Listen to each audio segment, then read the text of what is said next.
Dod yma yn hytrach na rhywle arall i bwyta cacennau a gwylio'r gem oherwydd bod y mor bwysig cefnogi cymunedau Cymraeg fel parc sydd wedi bod yn trio mor galed dros y blynyddoedd i gadw'r ysgol yn agored.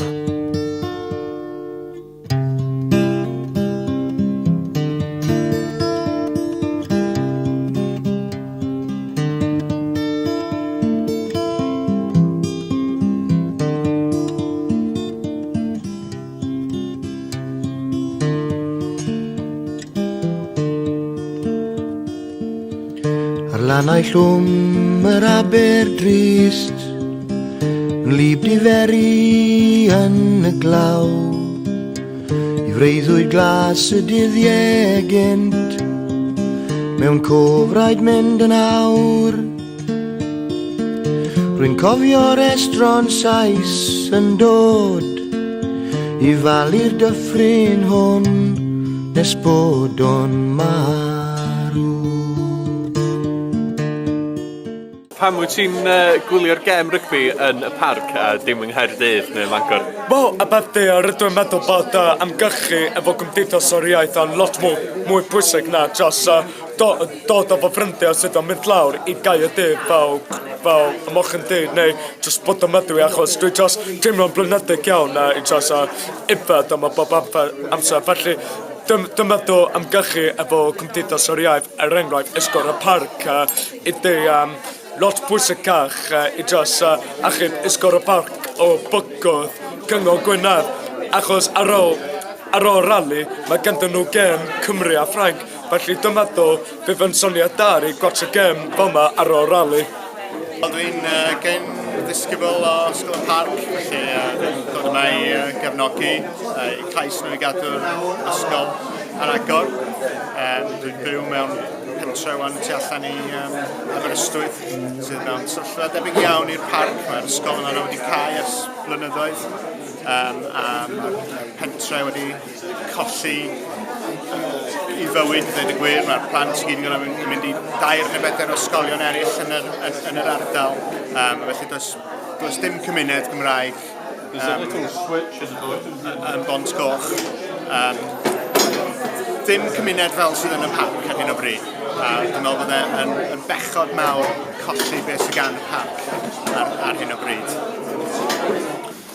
Anreg Hwyl Dewi Cyngor Gwynedd i ni yma yn y parc oedd pleidleisio fwyafrif fel cyngor i gynnig cau'r ysgol yma yn swyddogol.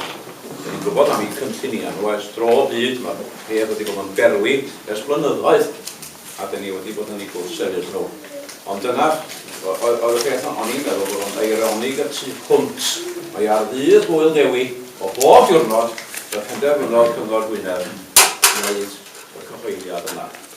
Dicyn i mi ddyliau Plaid Cymru sylweddoli ydy sefyl barhad a dycnwch. Dwi'n cofio yn blentyn pan oedd Dafydd Lewis Thomas yn trio ennill y sedd yma yn Meirion. Gweithwyr, pobl gyffredin, Penllyn ac Edirnion yn cyfarfod yn y tŷ cwr, yn y parlwr, cyn mynd allan i'r misydd a Dwyffyrdd i gnocio drysau i wneud gwaith caib a rhaw. Gwneud y pethau bychain. Mi oedd yna lwyddiant, do, ond mae'n bechod na fysa rhai o'n arweinwyr ni yn cofio y dyddiau hynny.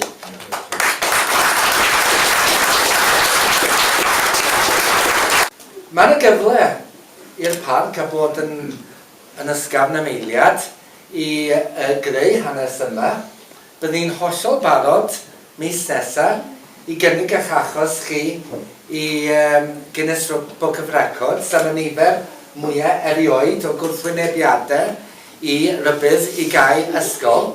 Cerwch ati, cerwch am y record yna, dowch y gwrthwynebiadau, pob unigolyn i sgwennu i bod o brofiad personol, cynnwys y plant, cynnwys pawb sydd wedi bod yn ardal, cynnwys pob sefydliad, dych chi'n aelod ohonyn nhw. Dych chi wedi clywed am y cyfeiriad, ond dych chi'n dod ar negeseuon at yr ysgol i hunain, mae'n siŵr bod nhw'n cael ei cyfeirio. Bydd ni gyd yn cael ei damon ymlaen ar wahân, rhag ydyn nhw'n cael ei cyfri fel un gwrthwynebiad yn unig. Ond na'n neis rian, mae'n siŵr gwirio'r cyfeiriad yn fan hyn. Beth sy'n ewch hynny? Dyn ni wedi ennill llawer iawn iawn, do. Dwi'n cofio'n iawn yn oedd yr adeg pan oedd hwnna ddim un ffurlen Gymraeg i gael. So hwnna ddim arwyddion Cymraeg yn unman. Roedd pob gweithgaredd, busnes a pwyllgorau ac yn y blaen yn cael ei cynnal yn Saesneg. Ond mae hynny i gyd wedi cael ei weddroi ar wan dydy. Hynny ydy drwy brotest a drwy aberth, a mae'n rai o'ch chi yma'n bresennol heddiw sydd wedi bod drwy'r heng leina o brotestio ac aberthu mwyn i ni gael y hyn sydd ganddo ni. A dyn ni yn gwerthfawrogi hynny yn fawr iawn, iawn, iawn. Aberth i Ysgol y Parc i fod mwyn denu buddsoddiad. Mwyn cael ddeud ych chi'n yn blant da, yn cael ei allan yn dymuniadau ni, felly mi gewch chi buddsoddiad os ydych chi'n aberthu rhywbeth i ni. Rhaid i chi roi rhywbeth i fyny i ni. Rhaid i chi roi rhywbeth i ni. So os bod ddim yn gwneud unrhyw synwyr o gwbl, ond mae'n rhaid wneud hynny. Yr hyn dyn ni'n dweud, yr hyn dych chi wedi dweud, yw bod plant yr ardal yma yn heiddi gwell na hynny. Wedi hen fynd heibio mewn dealltwriaeth o natur yr wyllus dwyfol a'r hen testament. Nid aberthu plant yw'r hyn dylwn ni fod yn wneud er mwyn sicrhau cyfiawnder felly. Dwi wedi clywed amryw yn deud am ymgyrch y parc yma. Derbyniwch beth sydd wedi digwydd. Symudwch ymlaen, move on. A mae eisiau dyn gwan iawn yn does i newid i egwyddorion a symud ymlaen pan mae yna anghyfiawnder yn digwydd. Dwi wedi clywed cynghorydd o Heb Bangor yn dweud bydd parc yn iawn. Mae'r diwylliant yn ddigon cryf a heb yr ysgol i gario ymlaen. Bosib bod o'n iawn, ond mae'n gambl anferthol i'w chymryd, yn dydi? Ac o'n i'n gofyd o, a be wys di am diwylliant y parc? Dwi'n gofyn syniad. Yr agosod i bod at parc oedd Hufen Ia ar lan Llyn Tegid, dweud dadau fam blynyddoedd yn ôl. Ac eto, oedd yn gallu codi law ac yn pleidleisio i gael yr ysgol o fan hyn. Felly beth yw'r Cymru Rhydd? A dwi yn gorffen efo hwn. Beth yw'r Cymru Rhydd? Hwna sy'n nhad yng nghyfres dysgu fi. Mae'r hyn yw Cymru. Yr hyn yw cenedl, yw cymuned o gymunedau. A dwi wedi gweld, dwi wedi profi, dwi wedi aroglu yn ystod y 2 blynedd dwytha y Gymru Rhydd. Dwi wedi gweld y Gymru Rhydd. Be sy'n anffodus wrth gwrs mewn gwlad fach fel ni, mae rhaid i ni brotestio, mae rhaid i ni ymladd bob cam o'r ffordd am bob ffafraeth, am bob peth sydd ydyn ni am ei gael mwyn bodoli. Mae hi bron iawn a bod yn survival of the fittest yn dydi yn y Gymraeg, yn y Gymru sydd ohoni. Mae rhaid i ni brwydro a brwydro a brwydro. Ond mae yna rhywbeth yn ôl dda mewn brwydro hefyd. Mae'n rhoi min ar yr arfau ac mae o yn rhoi awydd i ni. A dwi wedi gweld y Gymru Rhydd yn olaf. Yn fwy nag unrhyw le arall, yma ym Mhentref Parc. Yn gobeithio'n pobl, dros a deheuadau nhw, dros dyfodol i plant, yn ei gofid, yn ei pryder, yn ei dyfysrwydd, yn mynd at gyfarfod cyngor, yn ei dagrau. Dwi wedi gweld y dagreol, y dagrau na sy'n golchi pob teimlad allan ohonyn ni. Dwi wedi gweld y rhyddid, dwi wedi gweld y Gymru Rhydd yma. Dyna di'r Gymru Rhydd, dyna wir Gymru Rhydd. Y Gymru a rhyddid na fedryn nhw ddim dwy'n o ddiarno chi. Dim ond ych chi dal yn ffyddlon i'r ddelfryd yna.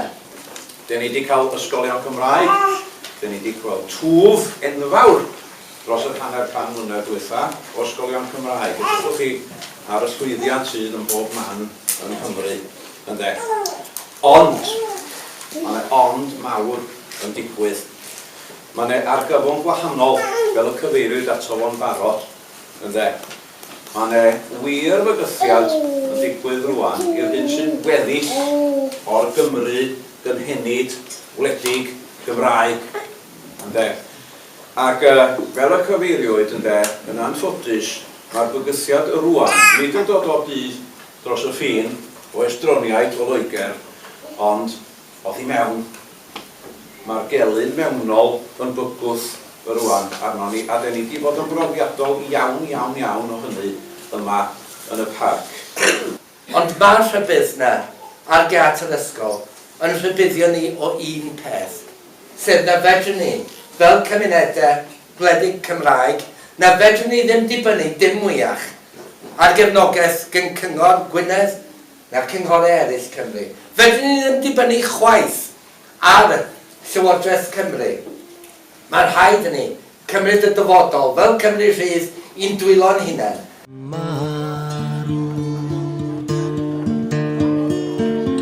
Mae ysbryd solfa'n galw nawr ei dolydd sydd dan droed y cawr a'i choed mewn carchar.